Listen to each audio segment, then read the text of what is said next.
Hi, everyone, and welcome to episode 9 of the Overwhelmed Vets podcast. This last couple of weeks, I have had some really nice coaching sessions with some of my clients. So when I start coaching a new client, we always kind of like putting out fires. So much is going on. They're often in a high state of anxiety. There's just so much input from all sides that are stressing them out. And it's often like each session is, oh, this happened with this coworker. Oh, this happened with this client. And we just kind of like finding out how can we calm down the nervous system and how can we learn how to handle these situations. And over the last couple of weeks, I've been working for them for a while. And it's just funny how at the same time, there's a couple of women had kind of come to this other side of it where now we can really start to look forward and we can really start making decisions like, do you want to stay in this job? Do you want to, is there something else you want to do?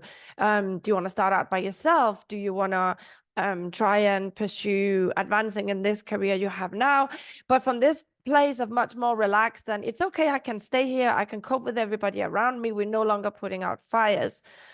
And I'm so happy for them that they reached this level, because I remember when I started up my own clinics in Spain, and it was literally hell on earth for me at some point.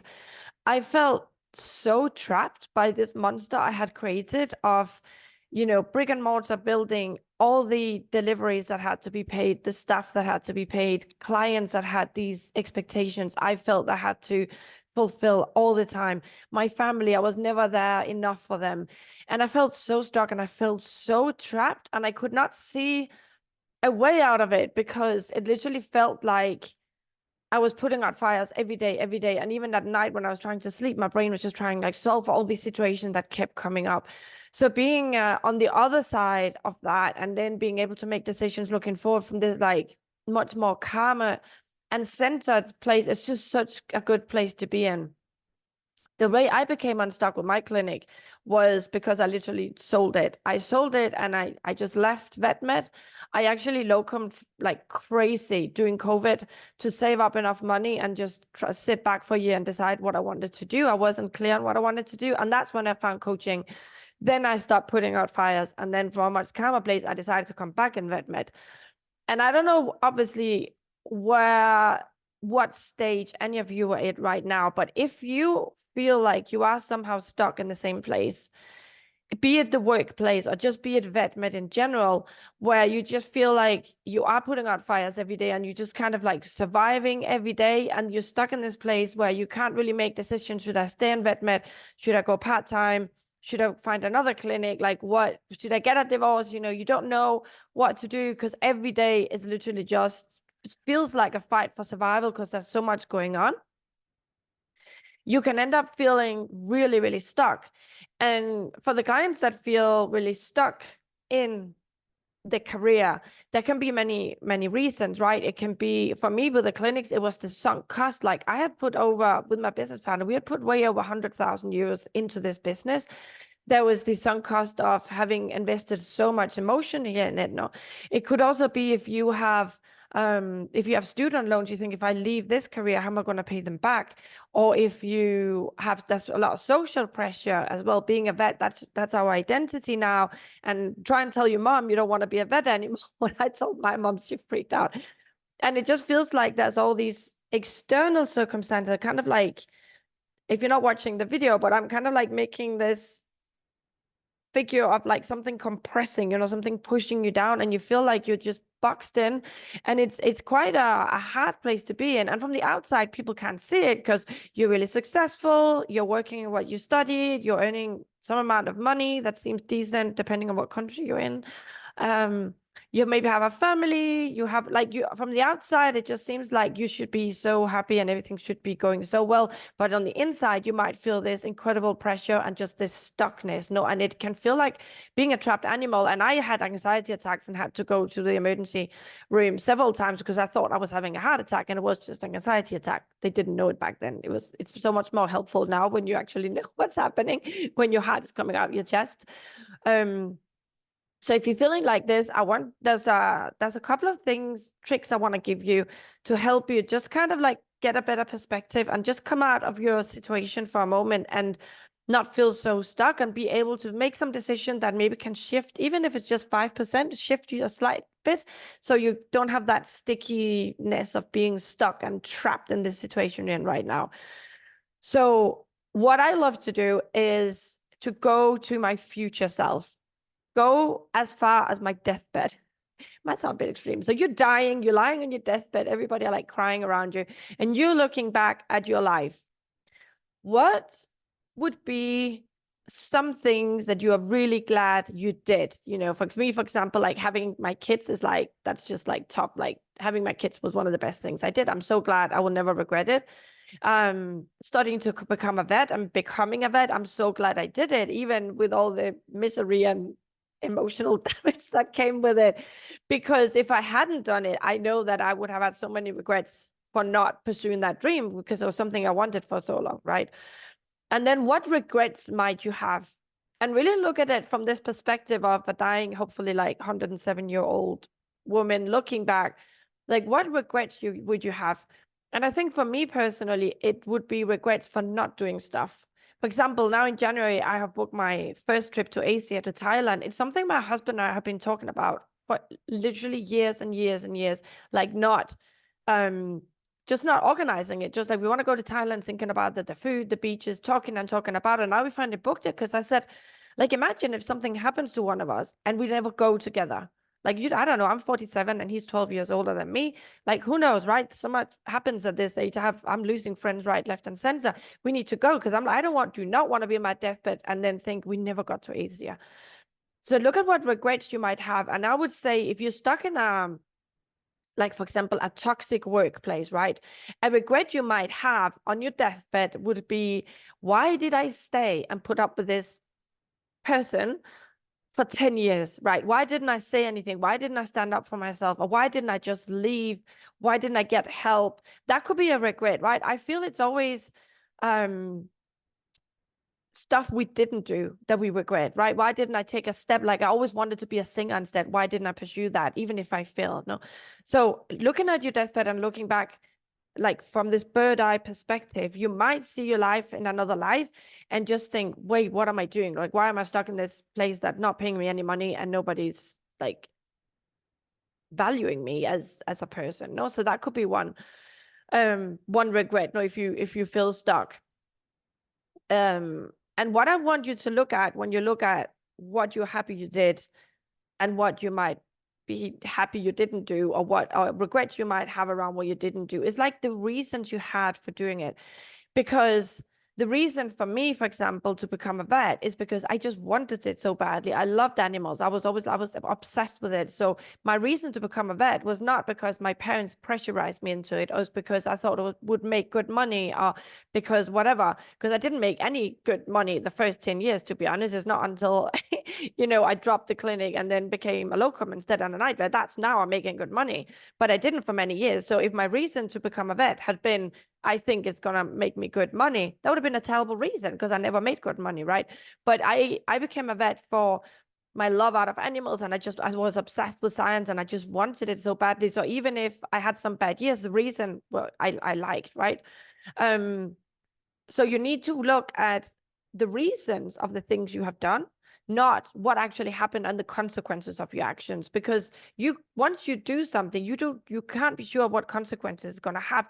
And regretting on your deathbed, for example, that you did something that hurt somebody, you can regret it, but look at the reasons why you did this thing, right? If you said something, or something happened and somebody really, really got mad at you or got really, really hurt, like, what were your reasons for doing it? That's the only thing that you have really control over. So when you're on your deathbed and looking back, or imagining you're on the deathbed, hopefully you're not on your deathbed right now, then looking back, look at the reasons why you did the things, and also look at the reasons why you're not doing the thing you think you should have done. For example, if you're staying stuck in a clinic and you really kind of don't like it, you think you should leave, you think you should pursue something else, or at least change clinics, but you're not doing it because you think it's going to be too hard, or the reason could be you will have to move, or the reason could be, but they gave me such a good chance coming in, they were so helpful, or reasons, and all these reasons are not really reasons you are happy about when you analyze them. then that is something you might regret when you get older for not doing something, right? Like, so what if you're thinking of your future you lying there, old wrinkled woman, people crying around you, old dog lying on the carpet, old cat lying on your bed with you.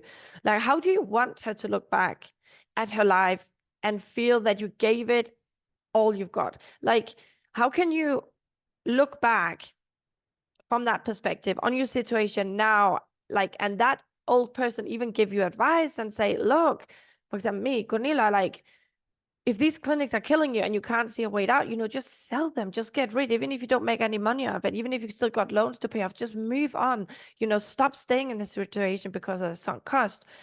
Or if you're staying in a clinic where you don't really like some people, but you absolutely love the clinic itself and you do want to stay, like, she might say to you, that old future self might say, okay, look, you need to handle this situation around these people that you don't get along with. You need to have some mediation, or you need to, if they're bullying you, you need to make an official complaint and, take them to court. You need to maybe ask, can I work shift when they're not around? Like, really make some decisions that can move you on and not keeping you stuck in this situation where you go home every day and you feel really unhappy and you feel really pressurized. For example, when for me, it was really hard to drop vet med for a year. Now, that was something that, like, my mom went bananas and my kids were like, oh, whatever's best for you. And everybody were a bit like, but what are you doing now? What's really happening? And then when I became a coach and came back into vet med, I had to really think about, what do I want now with my life? Look, so my dreams were, I really want to help others not to go through what I had to go through. And if they're in it, then I want to help them get out of it, right? So help others live their best lives, and especially vets, because you're all very dear to my heart, because, I'm a vet myself. And I think we all, I cannot think of a single person I studied with, that I did not appreciate and love. I just think every vet I meet, because there's a few persons I don't get along with, like, but we all such amazing people. So I think we can use all the support that we can get, and that is my dream. Help other vets live their best life.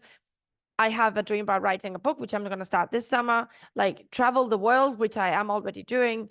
This podcast, starting a podcast, was a dream as well, where I can just sit here and talk to people I care about, and you can hopefully get inspired. But I have to bring myself back to my future self all the time. And when I make some decisions that are just out of like, oh, it just feels easier right now, or this is just what people expect of me, or, well, this is what I decided, so now I have to stick to it, or, well, there's more money here, so I should probably also stick to it. Like, I really have to look at my reasons for everything I do. So, for example, this morning, when I sat down to do my podcast, I had an idea of what I wanted to talk about, like your future self, but I was thinking to myself, so why exactly do you want to talk? Is this actually helpful? Or is this just like something I have learned and it's only helpful to me and maybe nobody else are going to find it helpful? I'm like, no, this is going to be really helpful to someone, even if it's just one listener that is in that situation I was in, or the situation my clients were in months ago, where we just feel so stuck and we just feel so trapped and we're having anxiety attacks and we just can't sleep and we are just spinning. No, I'm like, this one little trick might just help like one listener. So, and that's the reason I sat down today. So this podcast might flop. I don't know. It might take off. I don't know. But for sure, if I don't have a good reason behind doing this podcast, and for example, and now nobody downloads it because they don't like the title, then I might feel super deflated. I might feel really, oh, I shouldn't have done that. That was a mistake. I should just have talked about more vet stuff. But if the reason was like, no, I really believe this can help at least one listener, then I'm not going to regret it, right? And what I'm thinking about my future self, I wanted to look back and say, yeah, no, Gunilla gave it all. She gave it all with this podcast to help people, and whatever, it helps or not. Like, her reasoning for do it is good. It's not like I want to make $1 million on this podcast. It's literally just like, I want to share all these stories so I can inspire others and inspire other vets, helping them live their best life, right? So that was what I had for today. And I think you should really give it a go. You should really give it a go and sit down. And I know, especially if you're as stressed as I was, time-wise, not thinking you have time for anything, I really think it's worth sitting down and doing this exercise, even like writing it down. You can do it as a thought experiment. thinking of your future self, but you can also like literally sit and write down what she would be thinking about where you are today and what she would say to you to help you out and help you move forward, and or maybe just be more happy in where you are already, right? Because we can, in theory, be happy anywhere we are. If you look at Viktor Frankl, who was stuck in Auschwitz and he decided to still find the meaning of life in that, right? Like, sure, for sure, we can find the meaning of life in a veterinary clinic, no matter how bad things are. But once you kind of like find this calm place where you're no longer just putting out fires trying to survive, then you can make some proper decisions. It's just really difficult to make them when you're in the middle of it and you don't get out to have a perspective. So I also really encourage you to check out my free PDF if you already haven't, with the 10 hacks I give you to overcome burnout, where I talk about a lot of these things, and even take it a step further and sign up for coaching with me. I do a program of 4 months coaching where we coach 3 weeks on, 1 off, which is a week that I work nights. You do not want me to coach you on nights because I'm not really emotionally or mentally stable enough. And then we look at try to help you put out fires that are happening in your life right now, and also along the way, as you get more emotionally stable and mentally stable, if you're not already, we look at what your future could be like. No, and often it is looking from that future self, going back, like, okay, where are you now? Where do you want to be? And is this where you're happy to be? And some of you have already done a lot of work on yourself. You already have put out all the fires, but you're just kind of like stuck in decision making. And I can totally help you with that. That is one of my biggest part of my coaching, is helping you make decisions moving forward. No, once we've overcome all the little fires. So check that out. You can go to any of my social media, or you can go, if you sign up for my emails, which you would do if you sign up for my free PDF as well, then I will routinely send you emails with tips and tricks as well, and the link to book a free call with me. But you can find it on any link on my social media as well. So I hope you have the most amazing week, and let me know how this exercise goes. I think it's a huge tool to have in your pocket, going to your future self and have her help out and have her tell you how she feels about the things you're doing, and get that perspective from an outsider in literally a split second. Take care, everybody. Bye.